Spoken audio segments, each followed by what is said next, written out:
Boa noite, meus irmãos, minhas irmãs. É sempre um prazer estar aqui na casa de Caibar, né? E hoje a gente vem falar de um tema, né, propício para essa data, que é Dia dos Pais e Espiritismo, né? Falar um pouquinho da questão da paternidade na visão espírita. Mas antes disso, eu gostaria de convidar vocês para acompanharem uma leitura do livro Fonte Viva, a lição número 76, Fermento Espiritual. Não sabeis que um pouco de fermento leveda a massa toda? Paulo, na sua primeira epístola aos Coríntios, capítulo 5, versículo 6. E nos diz Emmanuel: o fermento é uma substância que excita outras substâncias. E nossa vida é sempre um fermento espiritual com que influenciamos as existências alheias. Ninguém vive só. Temos conosco milhares de expressões do pensamento dos outros e milhares de outras pessoas nos guardam a atuação mental, inevitavelmente. Os raios de nossa influência entrosam-se com as emissões de quantos nos conhecem, direta ou indiretamente, e pesam na balança do mundo para o bem ou para o mal. Nossas palavras determinam palavras em quem nos ouve, e toda vez que não formos sinceros, é provável que o interlocutor seja igualmente desleal. Nossos modos e costumes geram modos e costumes da mesma natureza, em torno de nossos passos, mormente naqueles que se situam em posição inferior à nossa nos círculos da experiência e do conhecimento. Nossas atitudes e atos criam atitudes e atos do mesmo teor, enquanto nos rodeiam, porquanto aquilo que fazemos atinge o domínio da observação alheia, interferindo no centro de elaboração das forças mentais de nossos semelhantes. O único processo, portanto, de reformar edificando é aceitar as sugestões do bem e praticá-las intensivamente por intermédio de nossas ações. Tudo bom, Mauro? Boa noite. Vi que o Mauro chegou aqui.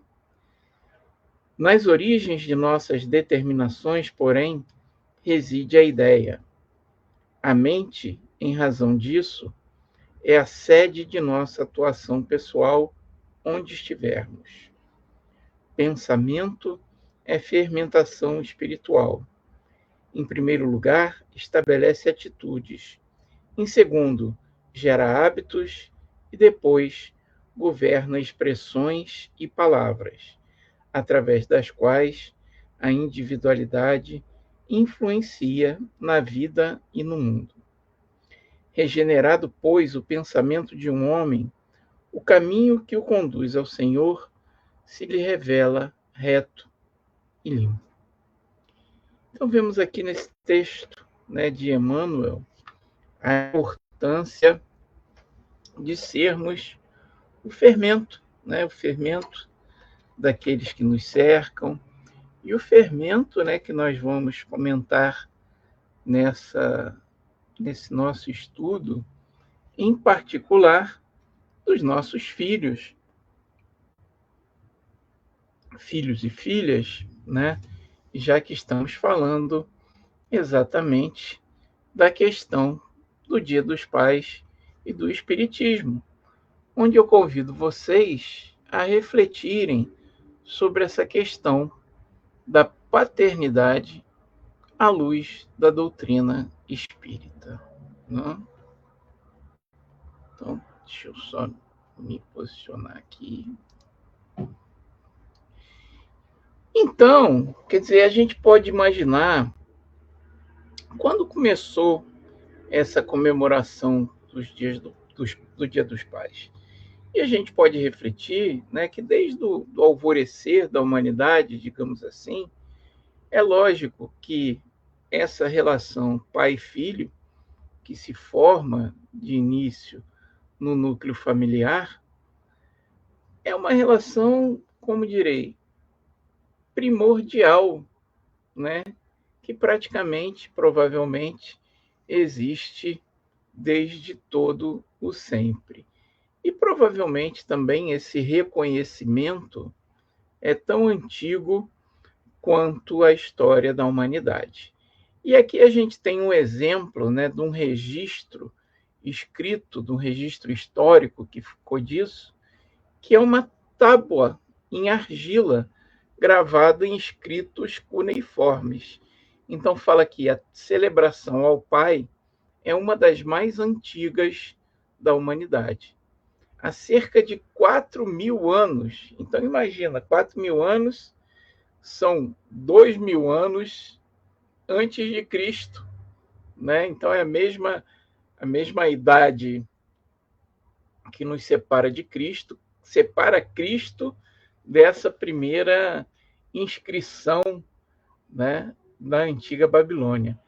Então, há cerca de 4.000 anos, na Babilônia, um jovem chamado Eumesu esculpiu um cartão em argila destinado ao seu pai, o imperador Nabucodonosor, desejando-lhe saúde, sorte e uma vida longa. Então vejam, né, que esse registro se manteve como um registro histórico há mais de 4.000 anos atrás de um filho, né, comemorando o aniversário do seu pai, desejando-lhe saúde, sorte e uma vida longa. Tudo bom, Adriana? Falando aqui com o pessoal que chegou. Mauro, boa noite. Adriana, boa noite também. Muito bom estar aqui na companhia de vocês. Então, esse gesto, né, singelo, esse gesto profundo de agradecer, de reconhecer, né, ao Pai, atravessou e atravessa séculos e culturas, tornando-se a semente de uma tradição que hoje é celebrada em todo o mundo. Então, o reconhecimento filial não é uma invenção moderna, né? É lógico que modernamente a gente tem talvez a questão de se tornar essa data em algo mais comercial, né? Numa celebração que fala ao comércio, das pessoas venderem presentes para os pais, mas o reconhecimento, né, esse sentimento, lógico que deve nascer junto com o nascimento da própria humanidade e do sentimento, né, de gratidão que existe no coração humano. Porque em qualquer família, a gente diria mesmo, né, não só nos humanos, mas até nos animais, a gente tem aqui esse senso, né, de paternidade, de proteger o seu filhote, de proteger a sua cria, né, de proteger, de ensinar, de cuidar, né? E lógico que esse reconhecimento também vem junto, né? Então, falando mais modernamente, né, desde Nabucodonosor há 4.000 anos atrás, na nossa sociedade moderna, como é que surgiu essa comemoração do Dia dos Pais em vários países, né? Então, nos Estados Unidos, né, em 1909, uma senhora chamada Sonora Louise Smart Dodge, filha do veterano da Guerra Civil John Bruce Dodge, teve a ideia de criar o Dia dos Pais ao ouvir, né, na igreja lá que ela frequentava, um sermão dedicado às mães. Então, o padre está lá louvando as mães e ela pensou também no seu pai, né? Que ela diz que, comovida, quis homenagear seu pai, que após o falecimento da esposa, em 1898, criou sozinho os filhos com dedicação e amor. Então, se a gente acha que é difícil criar filhos sozinhos, isso vale tanto para a mãe quanto para o pai, né, gente? Nos dias de hoje, Vocês imaginam, então, no século XIX, 1898, que você não tinha, né, fogão a gás, não tinha geladeira, não tinha máquina de lavar, né? E o transporte provavelmente era muito mais precário, todas as questões que você tinha na vida, né? Criar um filho sozinho, como eu já disse, tanto para pai quanto para mãe. Então, esse pai, né, da Sonora, ele se desdobrou para cuidar dos seus filhos e ela teve esse reconhecimento, né, sendo que a primeira celebração norte-americana do Dia dos Pais, aconteceu em 19 de junho de 1910, na cidade de Spokane, em Washington. Né? Décadas depois, em 1972, vejam só em 1972, o presidente Richard Nixon oficializou a data como um feriado nacional nos Estados Unidos, consolidando para sempre o reconhecimento à figura paterna. Só uma lembrança, né, importante aqui que o Mauro colocou. Quem quiser, né, separe a água para ser fluidificada durante a palestra, porque sempre lembrando que nós estamos reunidos aqui em nome de Jesus, é como se estivéssemos reunidos fisicamente no centro espírita, e com certeza quem quiser colocar a água para ser fluidificada, os bons espíritos que visitarão a casa de cada um, né, poderá fazer a fluidificação dessa água. Eu já estou até com a minhazinha aqui, em homenagem ao Zé Gotinha também, porque eu sempre falo, né, não sei se vocês já repararam, quando tem a palestra no Centro Espírita, dão logo um copão de água para o palestrante. Por quê? Porque aquele é quem precisa mais ser purificado, gente. Então, por isso que a água fluidificada da gente é maior. É muitos erros no passado para redimir. Falando também da Serli. Tudo bom, Serli? Boa noite. Boa noite, Serli. Prazer estar aqui com você. Então, gente, prosseguindo, né? Em outros países, né, só para a gente ter uma comparação, na Itália e em Portugal, a comemoração do Dia dos Pais ocorre no dia 19 de março, que é o dia de São José, que é considerado o pai adotivo de Jesus e padroeiro dos trabalhadores. Né? Em outros países, como por exemplo no Reino Unido, né, Grã-Bretanha, Inglaterra e tal, o Dia dos Pais é celebrado no terceiro domingo de junho, e ao contrário do Brasil, que a tradição é dar presentes, né, na Inglaterra a tradição local valoriza mais cartões, né, dar cartões com mensagens e tal, do que presentes materiais. Na Argentina, aqui na América Latina, né, também é no terceiro domingo de junho, e aí a data é marcada por reuniões em família, refeições especiais e trocas de presentes, mais ou menos como a gente faz normalmente aqui no Brasil. Né? Só para a gente ver como é que tem essa tradição em diferentes países. É interessante, né? Não sei se vocês têm conhecimento de como essa tradição surgiu no Brasil, né? Na verdade, no Brasil, a princípio, né, o Dia dos Pais era comemorado em agosto, ele foi comemorado pela primeira vez em 16 de agosto de 1953, idealizado pelo publicitário Silvio Bering, que era diretor do jornal O Globo e da Rádio Globo. Então, na verdade, como está dizendo aqui, né, nesse recorte de jornal, um pouco mais recente, em 1953, o Globo, né, o jornal O Globo, sentiu a necessidade de lançar no calendário de comemorações brasileiras uma data que homenageasse a figura dos pais. E foi, né, esse publicitário, na verdade, que lançou essa campanha para criar o Dia dos Pais no Brasil. Bering, na verdade, ele associou a princípio essa comemoração, depois isso foi modificado, ao dia de São Joaquim, pai de Maria, mãe de Jesus, né? Celebrado em 16 de agosto no calendário litúrgico católico.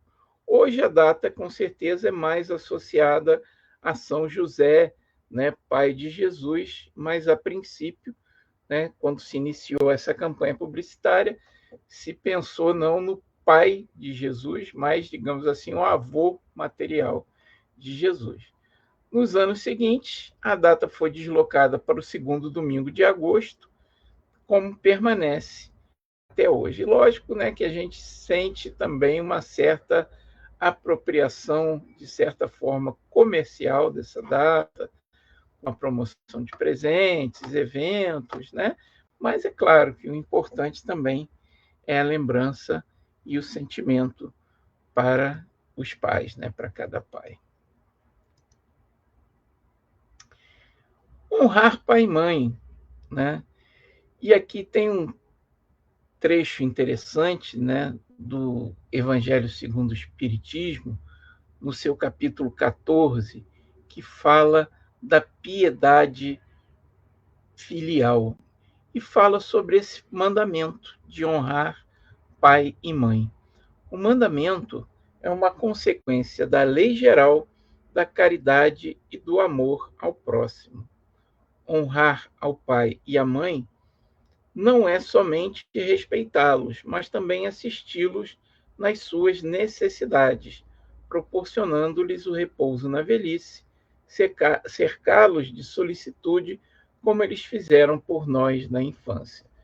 É claro que a gente nem sempre tem relações, né, parentais, filiais, harmoniosas, mas aqui se fala, pelo menos, com relação à lei da caridade e do amor ao próximo, praticá-la, buscar praticá-la também, né, com relação aos pais. Da mesma forma que os pais cuidam dos filhos, lembrar também dos filhos de cuidarem dos pais quando esses envelhecem, né? Porque é um ciclo, né? Quando a gente é criança, a gente é indefeso, não sabe fazer as coisas, tem uma série de dificuldades e, por vezes, nem sempre, né? Mas tem pessoas que também envelhecem e adquirem determinadas dificuldades, determinadas fragilidades, né? E que também têm que ser olhados. E muitas vezes a gente tem filhos, né, que se afastam e não olham para trás, né, não olham para essas necessidades dos pais que vão surgindo ao longo do tempo. O Evangelho segundo o Espiritismo nos ensina que a piedade filial vai muito além do respeito formal. Ela exige amor ativo, presença, cuidado nas necessidades e gratidão genuína, da mesma forma que recebemos cuidado quando ainda éramos frágeis e dependentes. Então, gente, quando a gente reflete no Espiritismo e reflete, digamos assim, no ensinamento de Jesus, né?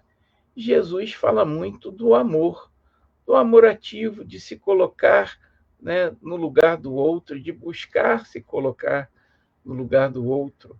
Então, se nós devemos isso ao nosso próximo, seja ele quem for, né, devemos muito mais aos nossos pais, né, quando é possível, ter essa aproximação, ter esse buscar amar o próximo realmente, muito além só do respeito formal. Antigamente, a relação filial, eu lembro que era muito mais formal, né? Acho que o mundo, de certa forma, era mais formal, tinha aquela coisa de tomar bênção aos avós, né?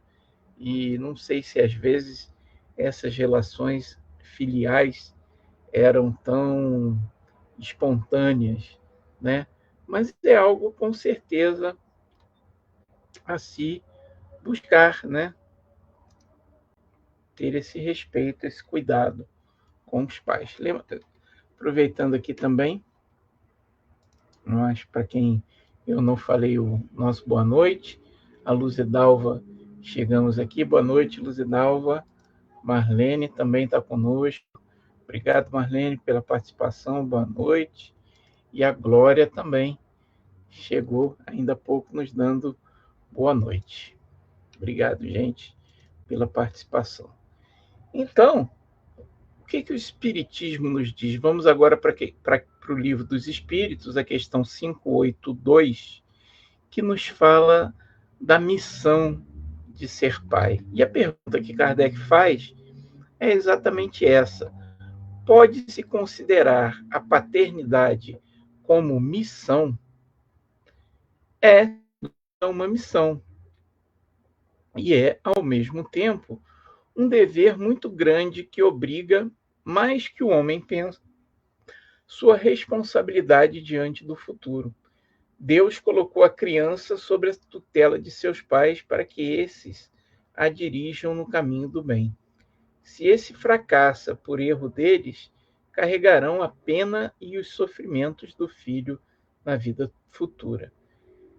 Né? Se você erra e desencaminha, digamos assim, o seu próprio filho, você vai ter as consequências disso no futuro. Lógico, né? Se você fez o possível, mas seu filho que não aceitou seus conselhos e ele também, que tem livre-arbítrio, decidiu ir por outro rumo, a responsabilidade não pode ser imputada a você, né? Não é sua, já que você fez tudo que pode. Mas é importante fazer, né? Então a gente pensa, né, muitas vezes, tipo assim, eu estou estudando mediunidade no grupo espírita, será que eu vou ter um guia? Será que eu vou ter uma missão? Será que, né, eu vou fazer alguma coisa significativa? Ou, sei lá, no meu trabalho, eu queria deixar uma marca, será que eu posso fazer alguma coisa grandiosa na minha área de trabalho? Da mesma forma, gente, talvez essa seja a maior missão que alguém possa ter, né? Ter um filho, orientar um filho na vida dele, fazer com que ele, mais do que um reflexo de você, seja alguém que você consiga colaborar na própria vida, no encaminhamento, em levar ele adiante, mostrar os primeiros passos. Isso é muito importante, né? Isso é uma missão muito significativa, né? Principalmente porque a gente não tem uma noção de futuro e muitas vezes a gente não vai ver, né, o resultado desse nosso empenho. Às vezes, se a gente se empenha no nosso trabalho, a gente pode ver o resultado disso de uma forma ou de outra.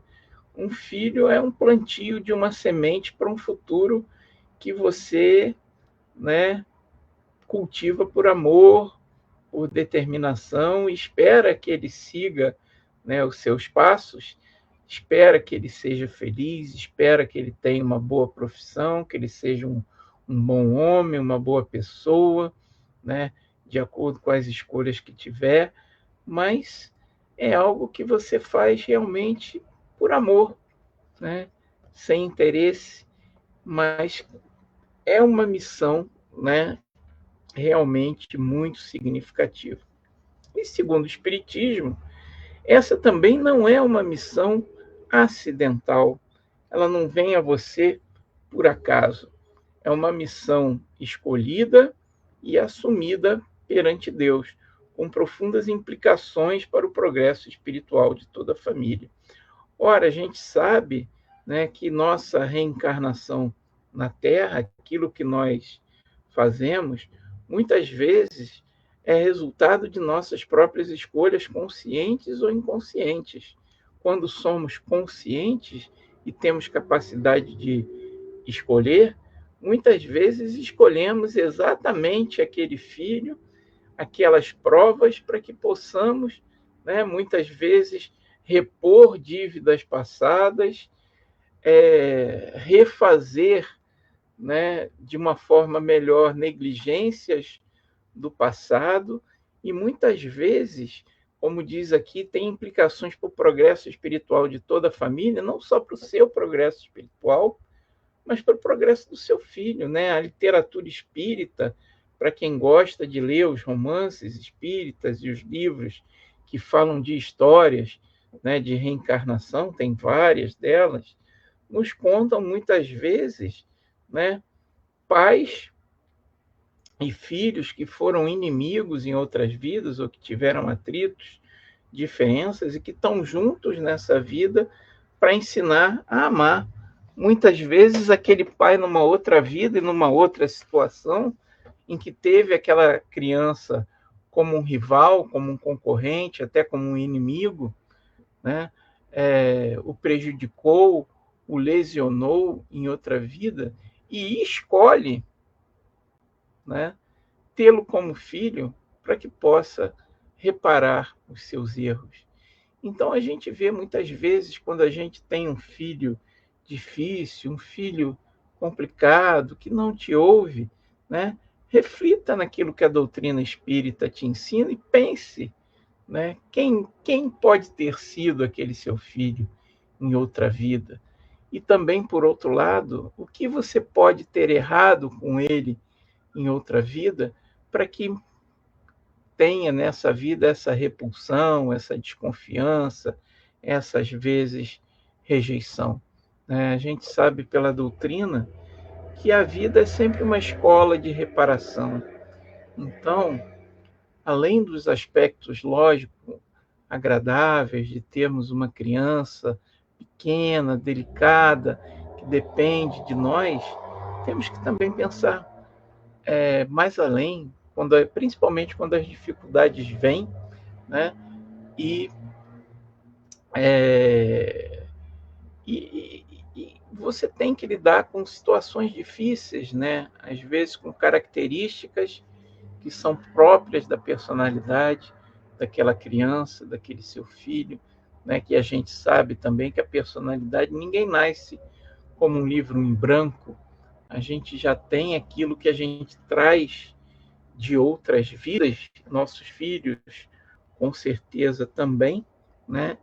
E nós temos que aprender a lidar com essas coisas para fazer o nosso melhor, como disse, né, na mensagem inicial, para sermos o fermento que vai fazer levedar, vai fazer fermentar aquela massa daquela criança, né, que está ali sobre nossa responsabilidade. E é importante também ressaltar, né, vamos falar nisso um pouco mais adiante, que quando falamos dessa responsabilidade da paternidade, não estamos falando só da responsabilidade daquele que nos é consanguíneo, tá? Daquele que é filho, como se diz antigamente, do nosso sangue, mas sim também daquele que é filho do nosso espírito, que surgiu na nossa vida por outros caminhos, e crianças que foram adotadas, crianças que pertenceram, por exemplo, ao primeiro casamento do cônjuge e depois formou uma nova família, onde a pessoa adotou, de certa forma, aquela criança e tomou sobre a sua responsabilidade, onde outro falhou, onde outro abandonou. Esses encontros também são de verdadeira paternidade e não são também encontros ao acaso, né? Quando nós pensarmos, e a doutrina espírita nos faculta isso, de qual paternidade é mais importante? A paternidade do sangue ou a paternidade do espírito, né? Fica essa reflexão para nós, que a gente sabe, né, que o corpo, né, o sangue, já dizia Jesus, vem do sangue, o corpo vem do corpo, né? Aquele filho que é geneticamente seu filho pode ser apenas geneticamente seu filho, mas o espírito sopra em todo lugar e você não sabe de onde ele vem. Então as ligações espirituais, né, vão muito além e muitas vezes são muito mais significativas do que as ligações meramente consanguíneas, por assim dizer. E aqui a gente faz também essa reflexão, né? Jesus era filho de José?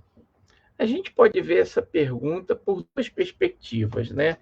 Na perspectiva material, a gente nunca vai saber, né, de certa forma, sobre a concepção de Jesus. Existem concepções religiosas de que Jesus foi gerado sem pecado, que foi filho de Deus, mas a gente não sabe, na verdade, meus irmãos, o quanto isso é, digamos assim, faz parte da lenda, porque se a gente for estudar outras religiões, né, Krishna, Buda, também tem relatos de gestações imaculadas, né, de crianças, filhos de deuses.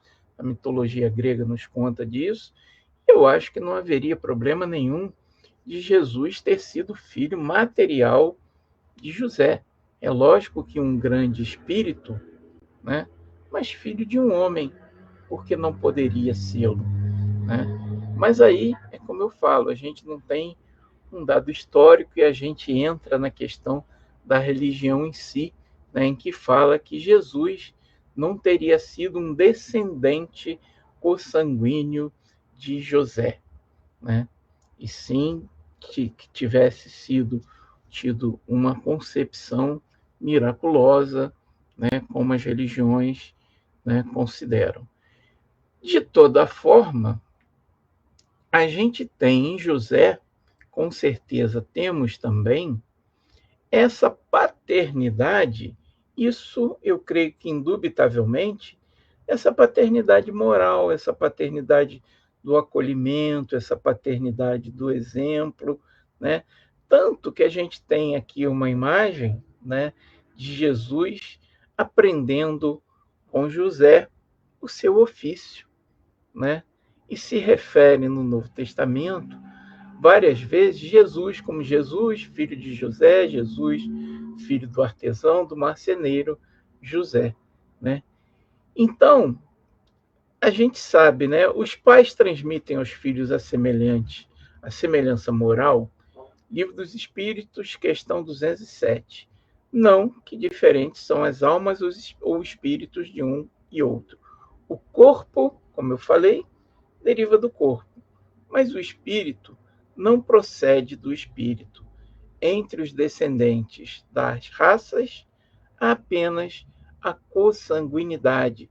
E por isso eu ressalto e ressalto sempre que quando a gente fala dessa questão de paternidade, talvez o mais importante não é se fulano é realmente filho biológico de Cicrano, tem o mesmo DNA, mas sim se foi um filho moral, se foi um filho espiritual daquele que realmente deu para ele essa paternidade, que fez, né, como se fala em psicologia, a paternagem daquela criança, que a tratou como um filho, que deu o seu exemplo, que ensinou, né, o seu ofício, no sentido mais amplo, né, o seu modo de vida, a sua forma de viver.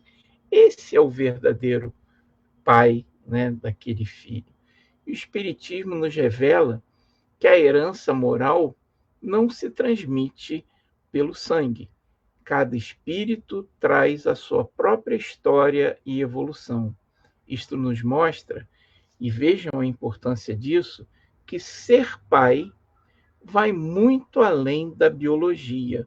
Então, ser pai, na verdade, não é simplesmente ter gerado biologicamente alguém, mas é um vínculo de amor, de cuidado, de responsabilidade espiritual. Ó, a aguinha, gente. A gente precisa.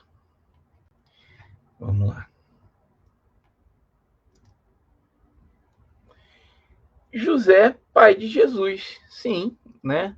Então, o exemplo evangélico é nosso grande emblema. José, simples carpinteiro de Nazaré, foi escolhido para participar da maior missão da história humana, trazer Jesus à Terra e proteger a Sagrada Família. Então vejam, né, a importância disso, que de uma forma ou de outra, considerando-se a visão religiosa de Jesus como Filho de Deus ou não, né, quem cuidou de Jesus, quem olhou por ele, quem ensinou os seus primeiros passos nessa vida material foi José, que escolheu ser um pai de Jesus, seja de que forma for, né? A gente não sabe porque nos evangelhos, de certa forma, José é quase que apagado da história de Jesus, e isso muitos historiadores, muitos estudiosos falam que depois, né, isso foi, de certa forma, trazido à tona, esse apagamento da história de José, para se ressaltar a divindade de Jesus, de que ele teria sido o filho de Deus e não o filho de José, né? Quando o anjo anunciou que Maria traria o Cristo, José hesitou por um breve momento. Pensou em partir secretamente, mas sua fidelidade limitada a Deus falou mais alto. Ele aceitou a missão paterna com humildade, coragem e amor incondicional, tornando-se para sempre o guardião do Salvador. Como a gente falou, né, essa história que nos conta, ressalta sempre muito o amor de Maria, né? E não se fala, tem esse apagamento da figura de José, né? Então, na versão evangélica, José é praticamente apagado, mas eu não creio, né, que ele tenha deixado de amar, que ele tenha deixado de sofrer, que ele tenha deixado de se preocupar, né, com o seu filho, Jesus, né, e guiado ele o quanto ele podia nessa missão, até que Jesus se revelasse, né, o grande espírito que era, para trilhar, digamos assim, sozinho o seu caminho. Com certeza, para chegar até lá, ele teve o apoio e contou com a figura de José a apoiá-lo, né, e a suportá-lo, como qualquer um de nós tem essa imagem, digamos assim, esse papel relegado aos nossos pais. Tá? O silêncio de José. José não nos deixou uma só palavra. Entregou-nos, portanto, o seu silêncio. E esse silêncio não é o mutismo de quem nada tem a dizer, mas a linguagem profunda de quem age, trabalha e ama sem precisar de aplausos. E lendo esse trecho, gente, eu penso muitas vezes, né, naqueles pais de todo mundo, né? Eu também sou pai, tenho essa bênção, tenho essa felicidade na minha vida, que cuidam de seus filhos e muitas vezes, né, passam até por uma dificuldade, deixam de fazer uma coisa que gostariam em relação ao seu filho, mas não falam, não reclamam, não colocam, não externalizam, né, às vezes a dificuldade, às vezes a preocupação que tem, porque ele se preocupa com seu filho, né? E muitas vezes o filho nunca nem vem a saber todo o sacrifício, toda a dificuldade, né, que certos pais fazem por eles, do que eles desistiram para proporcionar alguma coisa a mais para os seus filhos. E acho que todo pai, né, realmente amoroso, que ama seu filho, é um pouco assim, né? Ele deixa de se preocupar um pouco consigo para se preocupar em fazer o melhor, né, pelo seu filho. E a gente pensa nisso, nesse silêncio de José, né, que ele não se preocupou em aparecer, não se preocupou em dizer, em fazer, mas que estava ali, sem dúvidas, apoiando Jesus. Então, José falava com as mãos e as ferramentas, refletindo uma intensa vida interior. Jesus, durante seu ministério público, utilizou também o silêncio como técnica de ensino e aprendeu essa lição com José. Tal como um carpinteiro de Nazaré, são milhares os pais sobre a terra que educam pelo exemplo silencioso do amor cotidiano, daquilo que não precisa ser dito, daquilo que não precisa ser externado, mas daquilo que é sentido, daquilo que é feito, né? Daquilo que é, digamos assim, que o pai faz em relação ao seu filho, sem precisar dizer, sem precisar declarar em público, né?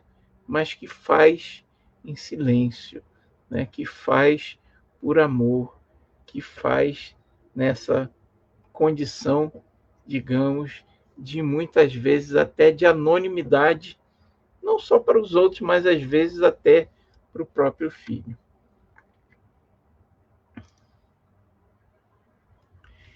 José, pai de Jesus, sim. Então é preciso refletir no papel desses homens que diariamente dão o suor do trabalho pelo alimento dos filhos. Sacrificam-se muitas vezes para oferecer um conforto que jamais tiveram para si mesmo. São referência moral, porto seguro e espelho de caráter, né? Daquele que faz, como eu disse, pelo seu filho, sem se preocupar consigo mesmo. No arquétipo masculino, representam fortaleza, sapiência, firmeza e proteção, faces ativas do amor, ou seja, formas de se demonstrar o amor, né, com essa fortaleza, com sabedoria, com a firmeza e com a proteção do filho. E estando em casa, tudo o que precisam para renovar as forças é um abraço dos pequenos, um afago das suas queridas filhas, ou uma boa conversa com os filhos já crescidos. É tão bom, às vezes, né, você poder conversar com seu filho e perceber o quanto que ele já cresceu, o quanto que ele já está maduro, o quanto que ele já não é aquela criança, né, que você guiou nos primeiros passos. Isso é muito interessante, é muito gratificante, né, para todo pai. José da Galileia e o silêncio de Deus. Aqui uma psicografia de Chico Xavier, né, de Emmanuel e Chico Xavier, no livro Levantar e Seguir, capítulo 9. Já pensaste no cristianismo sem ele? Quando se fala excessivamente em falência das criaturas, recordemos que houve tempo em que Maria e o Cristo foram confiados pelas forças divinas a um homem.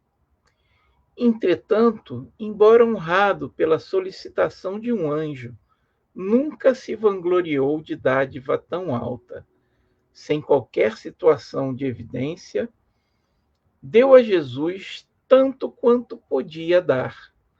A ele deve o cristianismo a porta da primeira hora, mas José passou no mundo dentro do divino silêncio de Deus.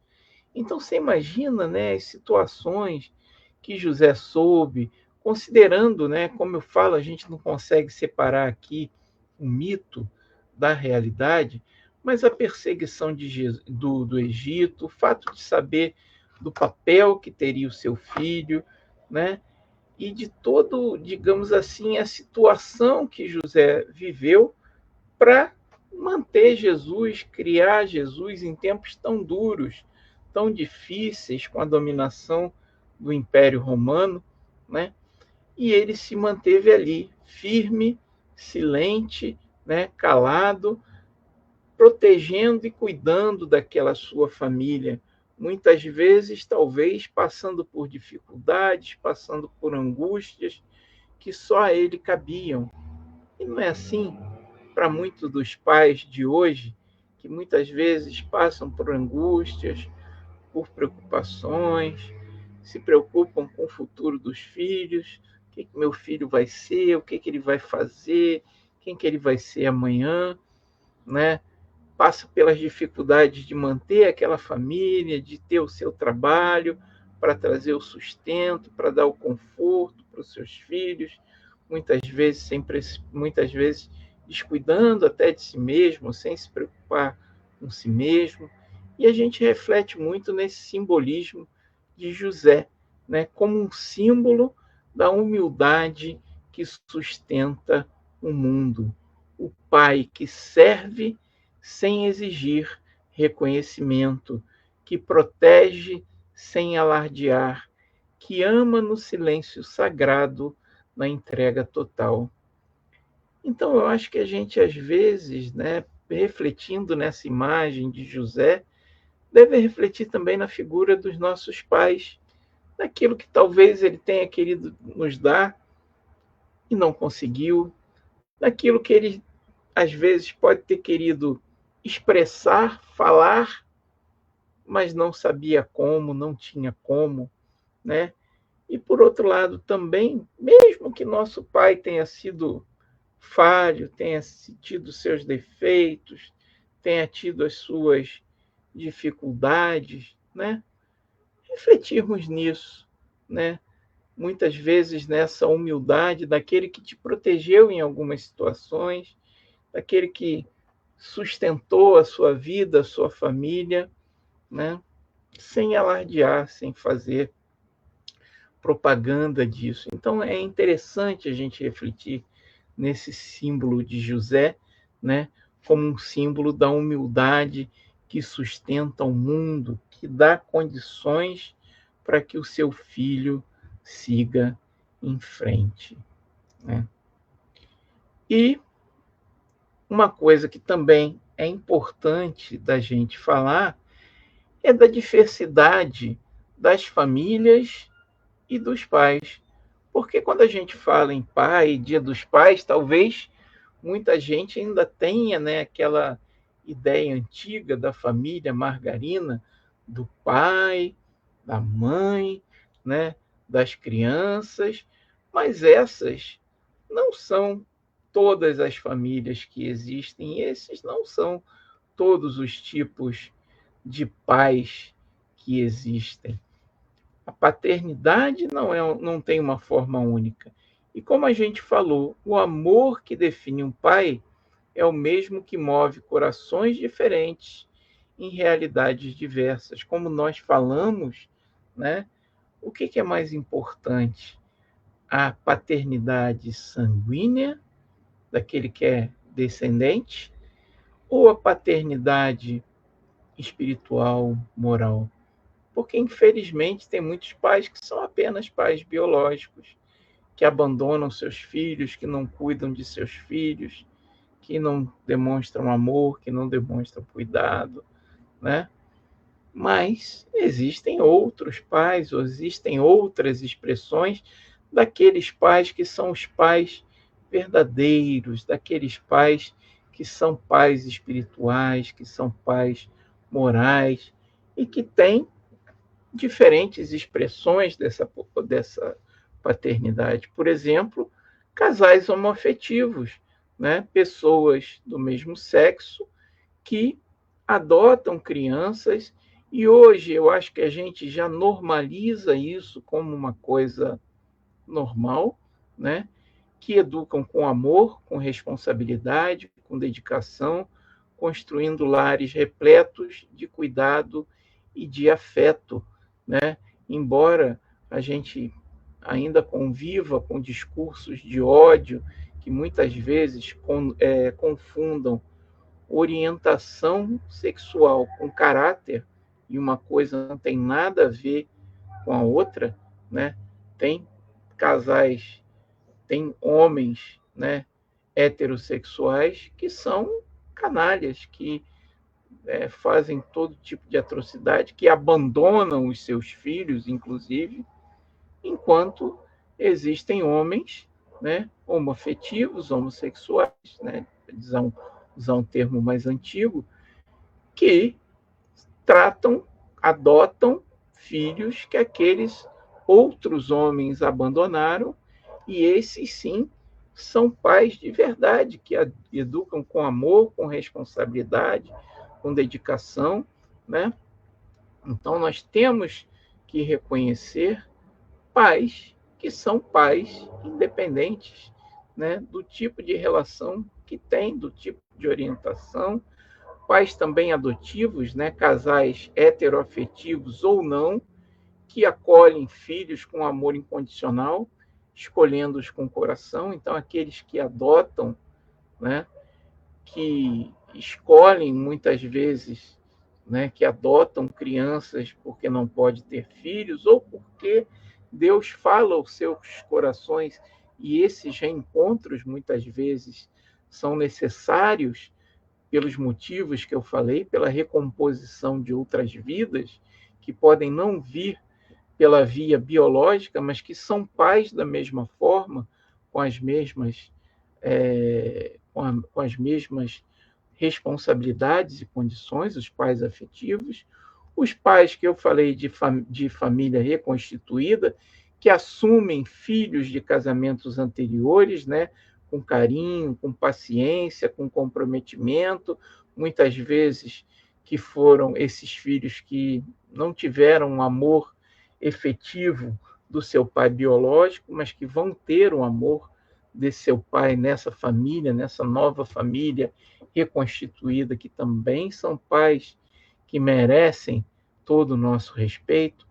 Avós que criam netos, né, muitas vezes esse vínculo de paternidade ele é até transferido para avós, né, que assumem papéis de pais quando, por qualquer motivo, ou porque os pais às vezes falecem, ou porque por algum motivo essa família é desfeita e os pais biológicos não assumem os seus filhos fisiológicos, né? Mas esses também são pais de verdade. E é importante a gente falar também das mães que são pais, e hoje em dia, no nosso país, isso é uma realidade, né? Mulheres que muitas vezes sozinha exercem os dois papéis, papel de mãe e papel de pai, muitas vezes porque aquele pai biológico abandonou a família. Então nós devemos que ser conscientes dessas realidades, né?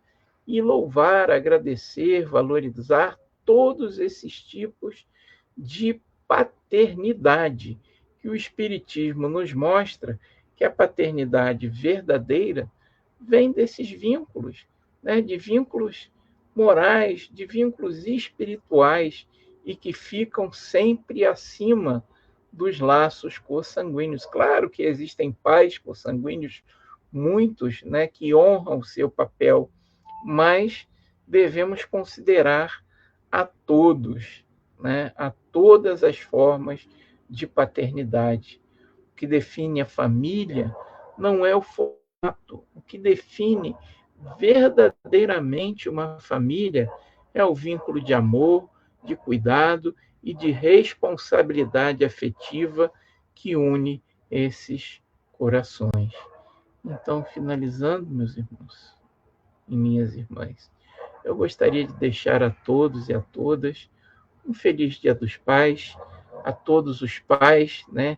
Sejam eles biológicos, adotivos, afetivos, presentes no silêncio ou na palavra, a nossa mais profunda gratidão, a nossa mais profunda admiração, o nosso mais profundo amor.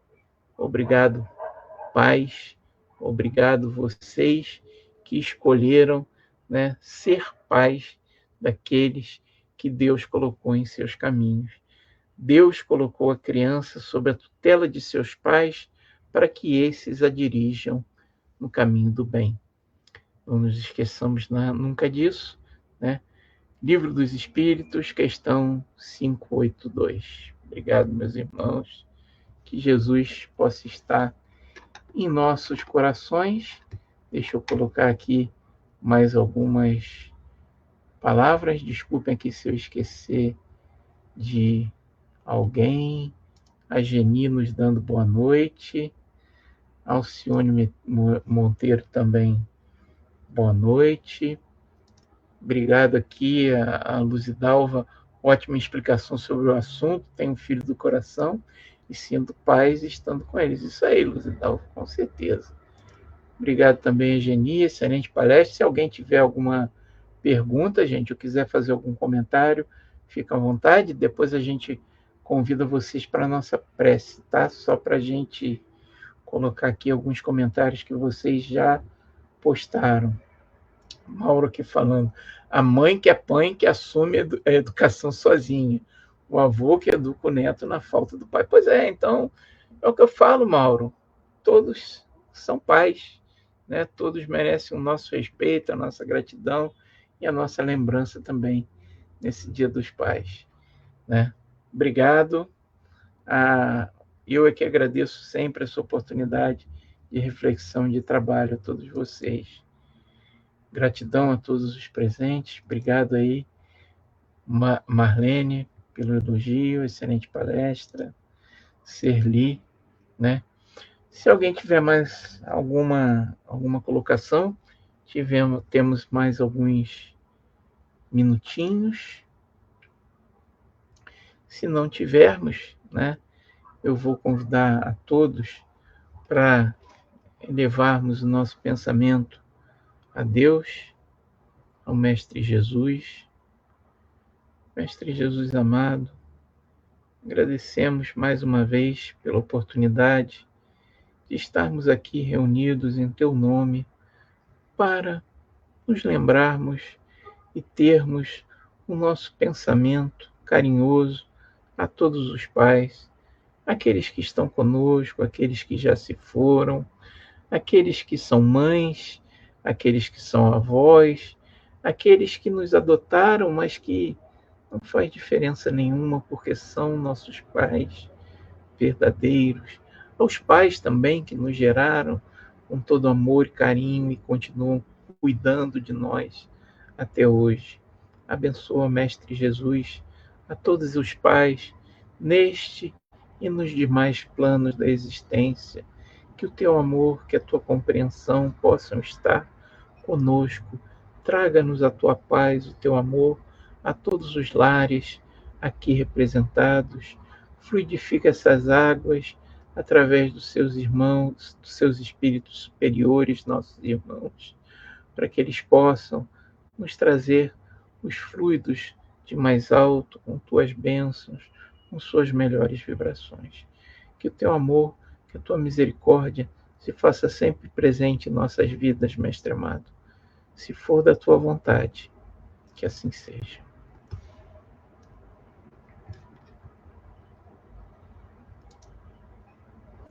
Então, gente, é isso, né? Assim seja. Obrigado pela companhia, pela paciência. Vamos beber nossa aguinha fluidificada, né? E que Jesus esteja conosco e abençoe todos os pais. Tudo de bom, que Jesus esteja em nossos corações. Até a próxima, gente.